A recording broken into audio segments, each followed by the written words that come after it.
Welcome. This is how to lower CPU on FL Studio. So, first one is adjust the audio settings. So, go to options, audio settings, and increase the buffer length. And higher buffer reduces CPU spikes.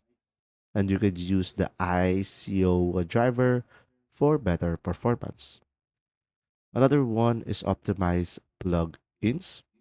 So replace heavy plugins with lighter ones. And in the wrapper settings, enable smart disable. So idle plugins stop using CPU. Another one is just simply right click a track and go for consolidate this track.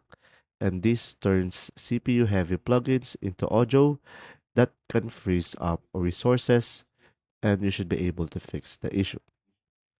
Another one is press Ctrl Shift Escape to open the task manager and end or close unnecessary application that eat CPU while the FL Studio runs. I hope this video helped you understand more. Thanks for watching.